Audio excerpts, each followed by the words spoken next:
आप सबको जोहार। और आज है तारीख 20 दिसंबर 2024 शुक्रवार। तो चलिए आज की बड़ी और प्रमुख खबरों पर नजर डालते हैं और यहां पर शुरुआत करते हैं पहली खबर से, जहां पर बुधवार को अडानी एवं उनके सहयोगियों को बचाने और मणिपुर में जारी हिंसा की अनदेखी करने के विरोध में अखिल भारतीय कांग्रेस कमेटी के निर्देशानुसार झारखंड प्रदेश कांग्रेस द्वारा आयोजित देशव्यापी राजभवन मार्च झारखंड में प्रदेश कांग्रेस अध्यक्ष केशव महतो कमलेश के नेतृत्व में शहीद स्थल से राजभवन तक किया गया, जहां पर मार्च जो है वो सभा में परिवर्तित हो गया। और सभा को संबोधित करते हुए प्रदेश कांग्रेस अध्यक्ष केशव महतो कमलेश ने कहा है कि केंद्र सरकार अडानी और मणिपुर मामले पर पूरी तरीके से मौन है। हमारे नेता सदन में दोनों मामलों को लगातार उठा रहे हैं। मणिपुर में शांति बहाली की मांग कांग्रेस द्वारा लगातार जारी है, लेकिन मोदी जी चुप हैं। अडानी और उनके सहयोगियों की जालसाजी का पर्दाफाश हुआ है, रिश्वतखोरी का खुलासा हुआ है, लेकिन आज तक इस मामले पर जनता के सामने केंद्र सरकार ने सफाई देने की जरूरत भी नहीं समझी। जिस तरीके से मणिपुर जल रहा है, लगातार हिंसा हो रही है, कर्फ्यू लगा हुआ है, लेकिन आज तक प्रधानमंत्री वहां नहीं गए। दोनों मुद्दों पर प्रधानमंत्री मौन है। वहां के मुख्यमंत्री भी इस मामले में फिसड्डी साबित हुए हैं, लेकिन प्रधानमंत्री उन्हें हटाने की बजाय उन्हें संरक्षण दे रहे हैं। लगता है कि मोदी जी मणिपुर को भारत का हिस्सा नहीं मानते, तभी इस मामले पर पूरी तरीके से खामोशी की चादर ओढ़े हुए हैं। चलिए बढ़ते हैं अगली खबर की ओर, जहां पर बुधवार को कांग्रेस कार्यालय रांची में झारखंड प्रदेश युवा कांग्रेस कमेटी की प्रेस वार्ता के दौरान मुख्य उपलक्ष्य के तहत राहुल गांधी के महत्वाकांक्षी कार्यक्रम यंग इंडिया के बोल सीजन 5 का अनावरण प्रदेश युवा कांग्रेस के अध्यक्ष अभिजीत राज के द्वारा किया गया। और यहाँ पर इस मौके पर अभिजीत राज ने कहा है कि रोजगार का जुमला देकर मोदी सरकार ने देश के युवाओं को ठगा है और देश में रोजगार खत्म हो गया, किंतु अडानी संचालित मुद्रा पोर्ट के रास्ते देश में नशे के रास्ते खोल दिए हैं। देश में बेरोजगारी इस कदर हावी हो गई है कि 2 करोड़ रोजगार प्रति वर्ष का जुमला फेंक कर कुल प्राप्त आवेदनों के महज 0.3% लोगों को रोजगार मिला। 10 वर्षों में महज 7.25 लाख युवाओं को नौकरी मिली। चलिए बढ़ते हैं अगली खबर की ओर, जहां पर झारखंड पेरेंट्स एसोसिएशन ने राजधानी रांची में छात्राओं के साथ हो रही छेड़खानी की घटनाओं पर गहरी चिंता जताई है और राज्य सरकार से विधि व्यवस्था में सुधार करने की भी मांग की है। एसोसिएशन के अध्यक्ष अजय राय ने मुख्यमंत्री हेमंत सोरेन से आग्रह किया है कि राजधानी रांची सहित पूरे राज्य में पुलिस व्यवस्था को दुरुस्त किया जाए और स्कूल कॉलेज के समय पुलिस गश्ती की व्यवस्था की जाए, ताकि यहाँ पर छात्र छात्राएं जो हैं वो सुरक्षित रह सकें। और यहाँ पर अजय राय ने कहा है कि वर्तमान में छेड़खानी और हत्याओं का दौर जारी है, जिससे अभिभावकों में चिंता बढ़ रही है। उन्होंने कहा है कि राज्य सरकार को विधि व्यवस्था से संबंधित मामलों पर गंभीरता दिखानी चाहिए, ताकि इस तरह की घटनाओं पर अंकुश लगाई जा सके।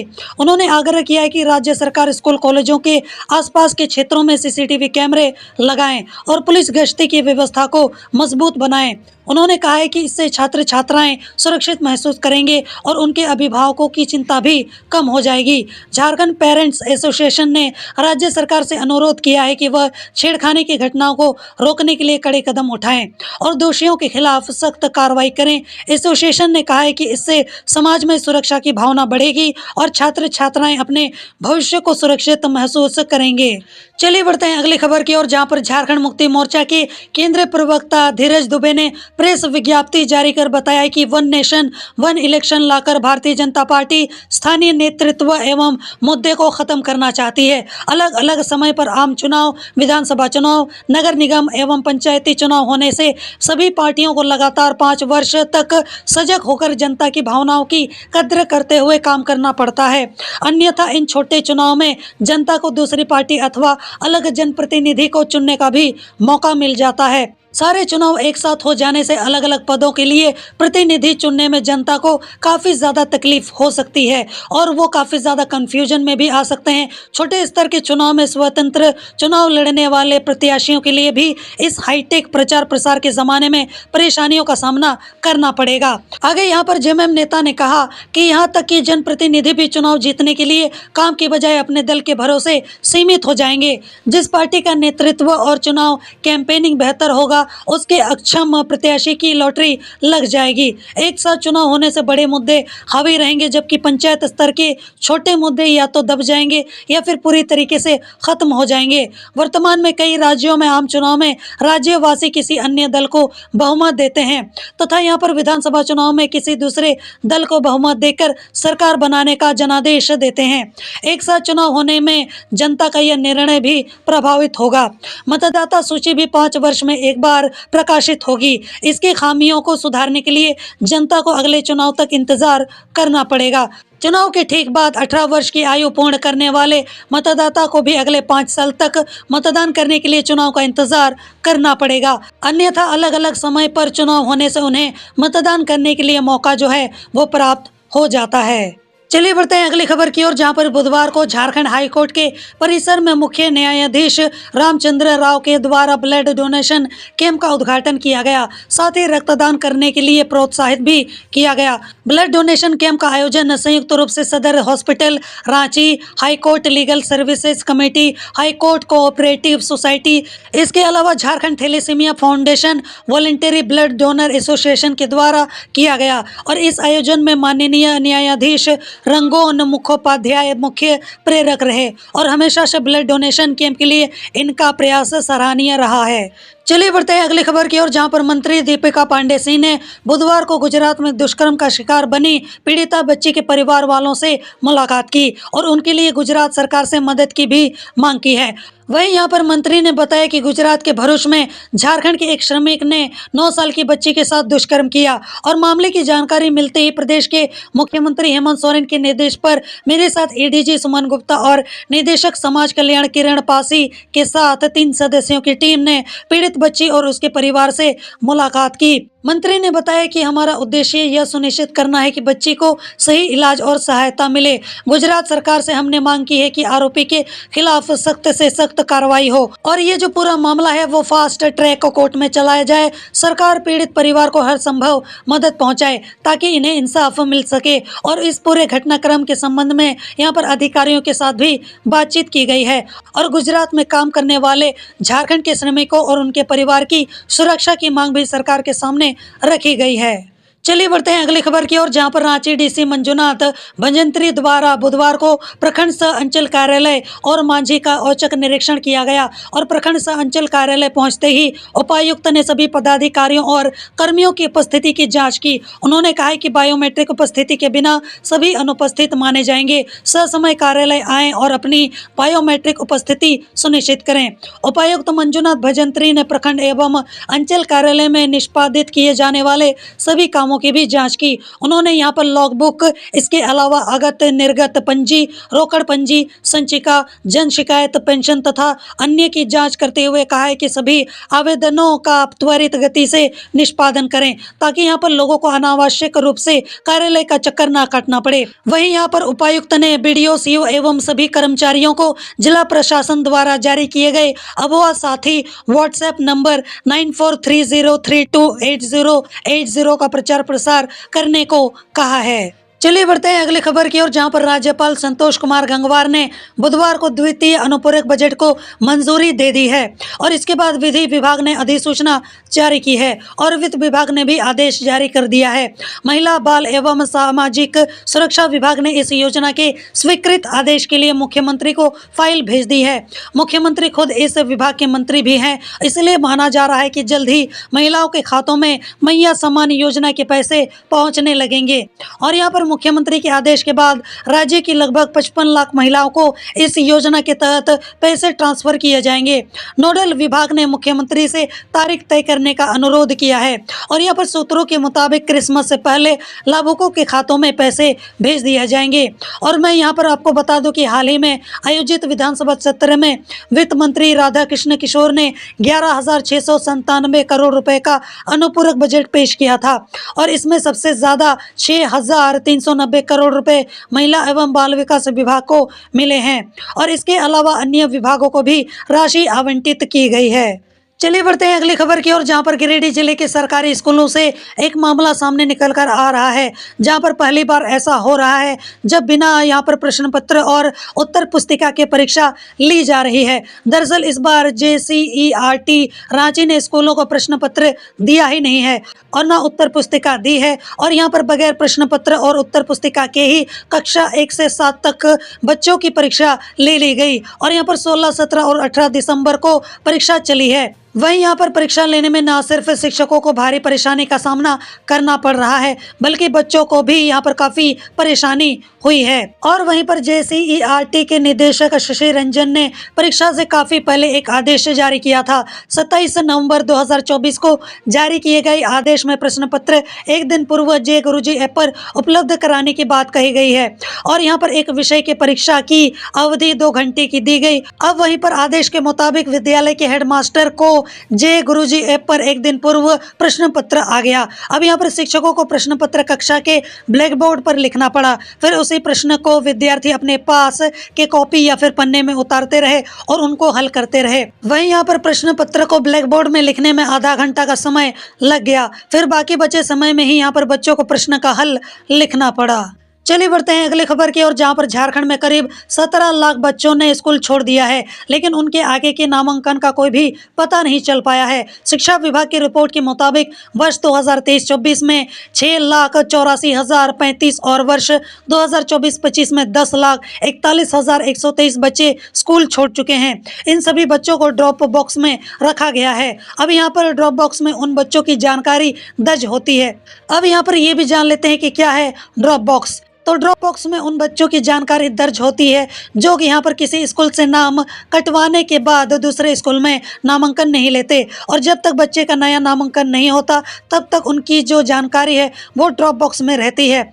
जैसे ही बच्चा किसी नए स्कूल में नामांकन लेता है तो उसकी जो जानकारी है वो पोर्टल से हट जाती है। अब यहाँ पर शिक्षा विभाग के अनुसार ड्रॉप बॉक्स में शामिल बच्चों में से अधिकतर ने स्कूल छोड़ने के बाद आगे की पढ़ाई की ही नहीं, और ऐसे बच्चों के ड्रॉप आउट होने की संभावना है। हालांकि यह भी संभव है कि कुछ बच्चों के नाम और पहचान बदलकर फिर से नामांकन लिया हो, लेकिन इनकी संख्या बहुत ही कम है। हालांकि यहाँ पर शिक्षा विभाग हर साल शिशु पंजी अपडेट करता है, और इसके तहत शिक्षक घर घर जाकर बच्चों के नामांकन की जानकारी लेते हैं। जिलों को भी निर्देश दिया गया है कि इन बच्चों को चिन्हित करें और उनके आगे की शिक्षा की स्थिति का भी पता लगाएं। बाकी सारा डिटेल्स आपको अपनी स्क्रीन पर देखने को मिल जाएगा, जैसे कि जिलावार ड्रॉप बॉक्स में बच्चों की संख्या क्या यहाँ पर देखने को मिल रही है।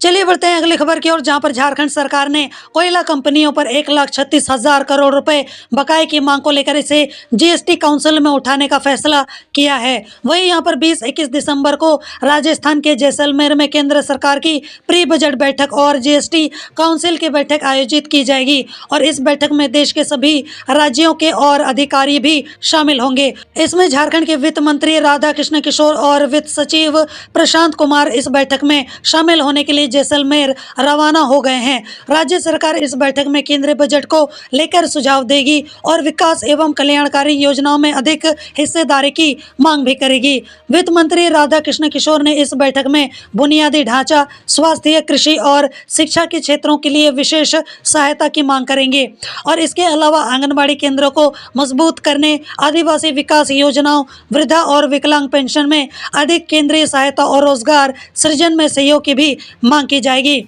वहीं यहां पर राज्य सरकार का कहना है कि GST लागू होने के बाद झारखंड का राजस्व घटा है, और इसे देखते हुए राज्य सरकार जो है वो मुआवजे की अवधि को अगले 5 सालों के लिए बढ़ाने की भी मांग करेगी। साथ ही साथ यहां पर राज्य की ओर से केंद्र से GST राजस्व की प्रतिपूर्ति के लिए ठोस कदम उठाने की अपील भी की जाएगी। वहीं यहां पर झारखंड सरकार का कहना है कि केंद्रीय योजनाओं में राज्य की हिस्सेदारी बढ़ाई जाए ताकि यहां पर विकास कार्यों को तेजी से पूरा किया जा सके। चलिए बढ़ते हैं अगली खबर की ओर, जहां पर रातों रोड फ्लाईओवर का काम तेजी से चल रहा है, और माना जा रहा है कि मार्च के अंत तक काम जो है वो पूरा कर लिया जाएगा। अभी पंडरा रोड में 0 पॉइंट से लेकर रातों रोड चौराहा तक कॉरिडोर का काम हो गया है। सिर्फ कब्रिस्तान के आगे कुछ पार्ट का काम बाकी है, वह भी जल्द पूरा कर लिया जाएगा। अब यहाँ पर इस निर्माण के बीच एक खबर सामने निकल कर आ रही है कि राजभवन के पास अब कवर्ड कॉरिडोर नहीं बनेगा। हालांकि राजभवन की सुरक्षा को लेकर यहाँ यहाँ पर कवर्ड फ्लाईओवर बनना था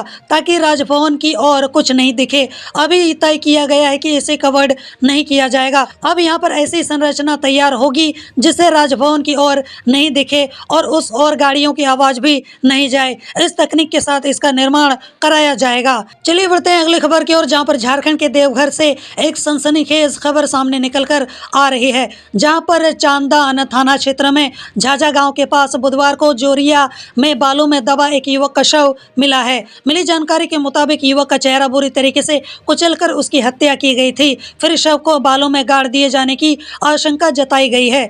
वहीं यहाँ पर मृत युवक की पहचान देवघर जिले के रिखया थाना क्षेत्र के रतनपुर गांव के रहने वाले कुंदन तुरी के रूप में हुई है। फिलहाल यहाँ पर इस मामले की पुलिस जो है वो जांच कर रही है। और मैं यहाँ पर आपको बता दूं कि बुधवार को बालू के नीचे शव दबे होने की जानकारी मिलने के बाद पुलिस मौके पर पहुंची और इसके बाद शव को बाहर निकाला गया। हालांकि युवक का चेहरा बुरी तरीके से कुचला होने के कारण इसकी पहचान में थोड़ी दिक्कत तो हुई और ऐसे में शव की पहचान नहीं होने पर चांदा थाना अध्यक्ष ने मृतक की तस्वीर देवघर जेसीडी और रिखिया थाना भेजी। तो यहाँ पर रिखिया थाना से मिली जानकारी के आधार पर शव की जो पहचान है वो की गई है। हालांकि फिलहाल अभी तक घटना के असल कारणों का पता नहीं चल पाया है, मगर एसडीपीओ ने कहा है कि घटनास्थल पर जांच जारी है और इसके बाद फॉरेंसिक जांच रिपोर्ट के आधार पर वारदात को अंजाम देने वालों की पहचान की जाएगी। चलिए बढ़ते हैं अगली खबर की ओर, जो कि यहाँ पर निकल कर आ रही है मौसम के हाल को लेकर, वो भी झारखंड का, जहाँ पर मौसम केंद्र रांची की ओर से मौसम पूर्वानुमान में बताया गया है कि उत्तर पश्चिमी भारत में पश्चिमी विक्षोभ की वजह से हिमालय से ठंडी हवाएं बेहद कम मात्रा में झारखंड पहुँच पा रही हैं। वहीं दक्षिणी पश्चिमी बंगाल की खाड़ी में निम्न दबाव के चलते बने सिस्टम से कुछ बादल झारखंड आ रहे हैं। इन दोनों के प्रभाव से राज्य में अगले कुछ दिनों तक शीतलहर और ठंड से राहत मिलने की संभावना है। वहीं यहाँ पर मौसम केंद्र रांची ने 20 दिसंबर को राज्य के 10 जिलों और 21 दिसंबर को राज्य के 16 जिलों में घने कोहरे और धुंध का येलो अलर्ट जारी किया है। और वहीं यहाँ पर मौसम केंद्र रांची ने 20 दिसंबर को गढ़वा, इसके अलावा पलामू, चतरा, लातेहार, हजारीबाग, कोडरमा, रामगढ़, रांची, लोहरदगा और गुमला जिले में घने कोहरे का येलो अलर्ट जारी किया है। वहीं पर 21 दिसंबर को राज्य के 16 जिलों में जैसे कि गुमला, सिमडेगा, रांची, खूंटी, पश्चिमी सिंहभूम, पूर्वी सिंहभूम, सरायकेला खरसवा, रामगढ़, बोकारो, धनबाद, जामताड़ा, देवघर, दुमका, गोड्डा, पाकुड़ और साहिबगंज जिला में घने कोहरे बनने का येलो अलर्ट भी जारी किया है। और यहाँ पर जिसको लेकर पूरी डेटा डिटेल्स आपको अपनी स्क्रीन पर देखने को मिल जाएगी, जिसको आप आराम से पॉज करके पढ़ सकते हो। चलिए बढ़ते हैं अगली खबर की ओर, जहां पर झारखंड में 2025 में कितने दिन स्कूल कॉलेज बंद रहेंगे, यानी कि छुट्टी मिलने वाली है, उसको लेकर जो लिस्ट है वो सामने निकलकर आ चुकी है। जहां पर राजभवन ने राज्य के सभी सरकारी स्कूल और यूनिवर्सिटी में साल 2025 के लिए 86 छुट्टियों का प्रस्ताव दिया है और राज्यपाल के प्रधान सचिव ने सभी कुलपतियों को चिट्ठी लिखकर 3 दिन में राय जो है वो मांगी है। अगर सभी की राय सकारात्मक रही तो इसे पास कर दिया जाएगा और इन 86 छुट्टियों में 12 रविवार भी शामिल हैं। साथ ही यहाँ पर सभी यूनिवर्सिटियों को ये छूट दी गई है कि वो स्थानीय पर्व त्योहारों में 5 दिन की विशेष छुट्टी अपने हिसाब से दे सकते हैं। बाकी सारा डेटा डिटेल्स आपको अपनी स्क्रीन पर देखने को मिल जाएगा, जिसको आराम से आप पॉज करके पढ़ सकते हो। चलिए बढ़ते हैं अगली खबर की ओर, जहां पर राज्य के 9 अधिकारियों को आईएएस अधिकारी बनाया जाएगा और जिसके लिए प्रक्रिया जो है वो शुरू हो गई है। साथ ही अफसरों की लिस्ट भी सामने आ चुकी है। अब यहाँ पर गौरतलब है कि राज्य सरकार ने इससे पहले विभिन्न विभागों में कार्यरत वरीय झारखंड प्रशासनिक सेवा के 30 अधिकारियों के नामों का पैनल यूपीएससी को भेजा था। फिर अधिकारियों को आईएएस में प्रोन्नत करने के लिए बोर्ड मीटिंग में विस्तृत चर्चा हुई और इसमें यहाँ पर 9 अधिकारियों के आईएएस बनने पर सहमति जताई गई है और इस दौरान इन अधिकारियों को आईएएस में प्रोन्नति मिलने की सूचना है। और इनमें जो यहाँ पर नाम सामने निकल कर आए हैं, जैसे कि सुधीर दास, सुधीर बाड़ा, अनिल कुमार तिर्की, पशुपतिनाथ मिश्रा, राजकुमार गुप्ता, नीलम लता, संजय कुमार, पवन मंडल और शैल प्रभा कुजूर। और मैं यहाँ पर आपको बता दूं कि ये सभी अफसर अगले 15 से 20 दिनों में आईएएस अधिकारी बनाए जाएंगे। चलिए बढ़ते हैं अगली खबर की ओर, जहां पर झारखंड हाई कोर्ट ने गिरिडीह में नगर निगम द्वारा की जा रही टोल टैक्स वसूली पर रोक लगा दी है। और यह आदेश हाई कोर्ट के चीफ जस्टिस और जस्टिस दीपक रोशन की बेंच ने दिया है। और मैं यहां पर आपको बता दूं कि इस मामले में हाई कोर्ट ने गिरिडीह नगर निगम को तत्काल प्रभाव से आदेश को लागू करने का निर्देश भी दिया है। साथ ही कोर्ट ने अपने इस आदेश की कॉपी नगर विकास विभाग के मुख्य सचिव, गिरिडीह जिले के डीसी, गिरिडीह नगर निगम के नगर आयुक्त और गिरिडीह एसडीएम को भी देने की बात कही है। और यहाँ पर मैं आपको बताता चलूं कि गिरिडीह नगर निगम द्वारा टोल टैक्स वसूली मामले में मोंगिया स्टील ने हाईकोर्ट का दरवाजा खटखटाया था। और इसमें मोंगिया स्टील की ओर से पक्ष रख रहे अधिवक्ता सुमित गाड़ोदिया और अधिवक्ता शिल्पी शांडिल्य ने अपनी बहस में बताया कि गिरिडीह नगर निगम के पास टोल टैक्स वसूली का अधिकार नहीं है और इसके बावजूद नगर निगम जो है वो वसूली कर रही है। तो इसी कारण नगर निगम के खिलाफ मोंगिया स्टील ने हाईकोर्ट का रुख किया था। चलिए बढ़ते हैं अगली खबर की ओर, जो कि यहाँ पर निकल कर आ रही है इंडियन रेलवेज की तरफ से, जहाँ पर रेलवे द्वारा यात्रियों की सुविधा को मद्देनजर रखते हुए और उनके आवागमन को सुगम बनाने के लिए Katrasgarh, Chandrapura, Bokaro thermal, Gomia, Ranchi road, Barkakana, Patratu, Khalari, Tori, Latehar, Barwadih, Daltonganj, Garhwa road, Renukoot, Chopan, Singrauli के रास्ते धनबाद और नासिक रोड के बीच एक पूरी तरह से वातानुकूलित स्पेशल ट्रेन 03397/03398 का परिचालन किया जाएगा। और इस स्पेशल ट्रेन में तृतीय वातानुकूलित श्रेणी के 20 कोच होंगे। और बाकी सारा डेटा डिटेल्स आपको अपनी स्क्रीन पर देखने को मिल जाएगा, जिसको आप आराम से पढ़ सकते हो। और यहाँ पर मैं आपको ये भी बता दूं कि यह स्पेशल ट्रेन देश के विभिन्न राज्यों जैसे कि झारखंड, उत्तर प्रदेश, मध्य प्रदेश और महाराष्ट्र को जोड़ेगी। साथ ही कई मुख्य शहरों जैसे कि धनबाद, बरकाकाना, डाल्टनगंज, सिंगरौली, जबलपुर, नासिक रोड में रुकेगी। और इससे न केवल लोगों को आवागमन में सुविधा होगी बल्कि पर्यटन को भी बढ़ावा मिलेगा। चलिए बढ़ते हैं अगली खबर की ओर, जहां पर साहिबगंज जिले के मुफस्सिल थाना क्षेत्र स्थित हाजीपुर दियारा पश्चिम टोला में गुरुवार सुबह भूमि विवाद के कारण एक परिवार पर हमला कर दिया गया और इसमें एक व्यक्ति की हत्या भी कर दी गई है। और इसके अलावा 4 लोग गंभीर रूप से घायल हो गए हैं। और यहां पर सभी घायलों को इलाज के लिए सदर अस्पताल भेजा गया है। और इस घटना की जानकारी मिलते ही मुफस्सिल थाना प्रभारी मदन कुमार फौरन घटना स्थल पर पहुंचे और मामले की जाँच में जुट गए। मृतक की पहचान हाजीपुर निवासी भूप नारायण रजक के रूप में हुई है। वहीं पर घायलों में भूप नारायण के बेटे चीकू रजक, ओम प्रकाश रजक, धर्मेंद्र रजक और पत्नी सरिता देवी शामिल हैं। और यहां पर बताया जा रहा है कि बुधवार शाम को खेती के दौरान पानी की सिंचाई को लेकर दोनों पक्षों में विवाद हुआ था, जो बाद में झगड़े में बदल गया। दोनों पक्षों के लोग आपस में भिड़ गए, लेकिन आसपास के लोगों ने उन्हें समझा बुझाकर शांत कराया। हालांकि यहाँ पर दूसरे दिन सुबह बदले की भावना से एक पक्ष के लोगों ने धारदार हथियारों जैसे कि तलवार, चाकू, भाला और फरसा से हमला कर दिया। और इस हमले में हाजीपुर के निवासी भूप नारायण रजक की मौत हो गई है। चलिए बढ़ते हैं अगली खबर की ओर, जहां पर मुख्यमंत्री हेमंत सोरेन का नया आवासीय कार्यालय जो है वो अब बदलने जा रहा है। मुख्यमंत्री अब रांची के कांके रोड स्थित आवास संख्या 5 में रहेंगे।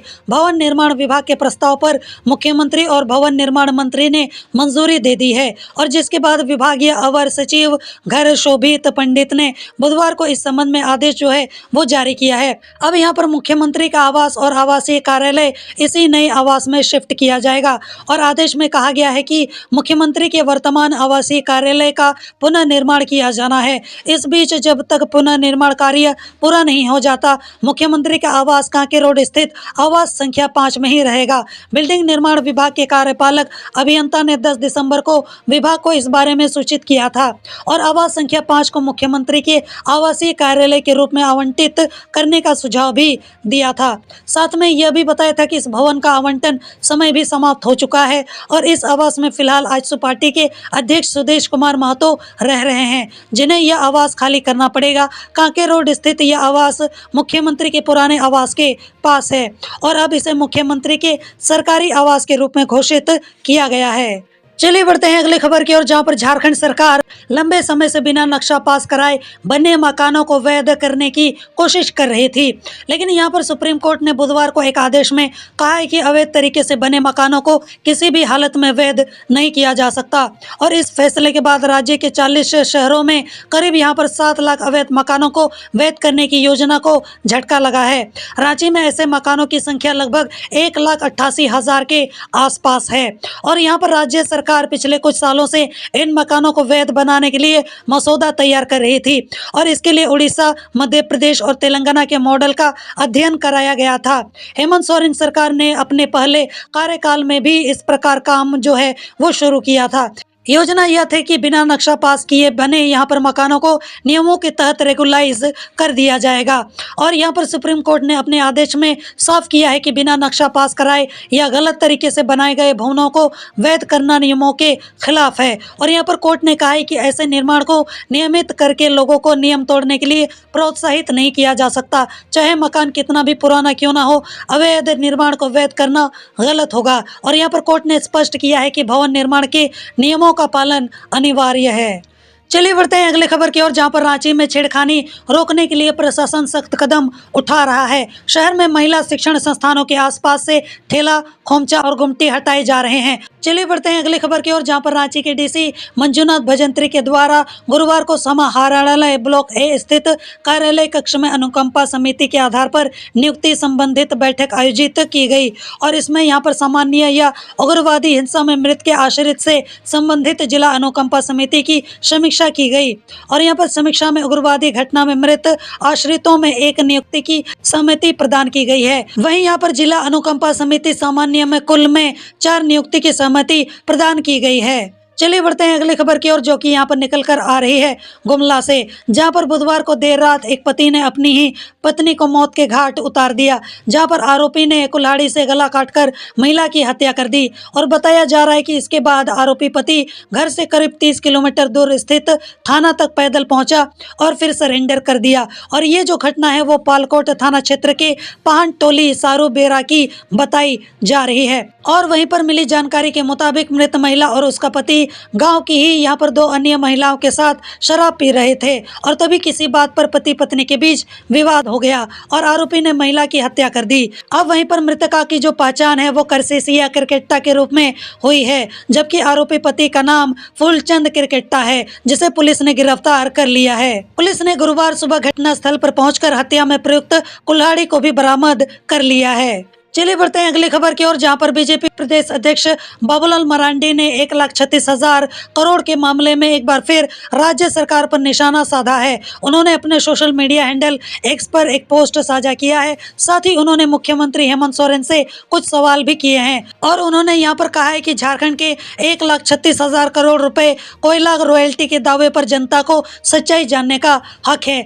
अब यहाँ पर इसके अलावा उन्होंने यहाँ पर मुख्यमंत्री हेमंत सोरेन से क्या सवाल पूछे हैं, वो 3 सवाल और उसकी पूरी सारी डेटा डिटेल्स आपको अपनी स्क्रीन पर देखने को मिल रही होगी। अब यहाँ पर ये जो सवाल पूछे जा रहे हैं, क्या ये जायज़ है या फिर नहीं, इसको लेकर आपकी क्या राय है, आपके क्या विचार हैं, आप मुझे कमेंट में ज़रूर बताना। चलिए बढ़ते हैं अगली खबर की ओर, जहाँ पर झारखंड के उषा मार्टिन लीज घोटाला मामले में तत्कालीन खनन निदेशक इंद्रदेव पासवान ने अब सरेंडर कर दिया है। और यहाँ पर मैं आपको बता दूं कि इंद्रदेव पासवान ने सीबीआई की विशेष कोर्ट में सरेंडर किया है और यह मामला साल 2005 का है, जो माइंस आवंटन में भ्रष्टाचार से जुड़ा हुआ है। और यहाँ पर मैं आपको ये भी बताता चलूं कि इस मामले में पश्चिमी सिंहभूम जिले के घटकुरी में एक लो अयस्क के खदान को समप्रिंटिंग के कंपनी को आवंटित किया गया था और इसमें यहाँ पर अनियमितता की शिकायतें आने लगी थी। और इस मामले की जांच करते हुए सीबीआई ने रिटायर्ड IAS अरुण कुमार और तत्कालीन खनन निदेशक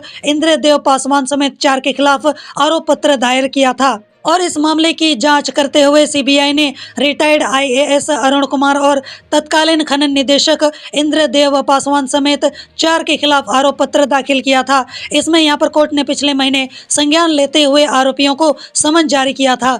वहीं यहाँ पर कोर्ट से समन जारी होने के बाद आरोपियों पर गिरफ्तारी की तलवार जो है वो लटक रही थी।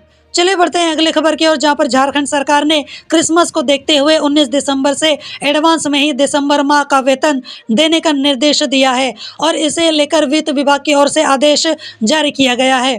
और यहां पर मैं आपको बता दूं कि इस संबंध में झारखंड सरकार राज्यपाल सचिवालय, विधानसभा सचिवालय, उच्च न्यायालय के सभी पदाधिकारी और कर्मियों को भी दिसंबर माह का वेतन देने की प्रक्रिया जो है वो शुरू हो चुकी है। मान्यवर, अभी एक फैशन हो गया है, आम्बेडकर आम्बेडकर आम्बेडकर आम्बेडकर आम्बेडकर आम्बेडकर। इतना नाम अगर भगवान का लेते हैं तो 7 जन्मों तक स्वर्ग मिल जाता। चलिए बढ़ते हैं अगली खबर की ओर, जो कि यहाँ पर निकल कर आ रही है जमशेदपुर से, जहाँ पर पूर्व मंत्री बन्ना गुप्ता ने कहा है कि देश के संविधान को बदलने को आतुर बीजेपी ने साबित कर दिया है कि वो संविधान को नहीं मानती और संविधान बदलने के लिए किसी भी हद तक जा सकती है।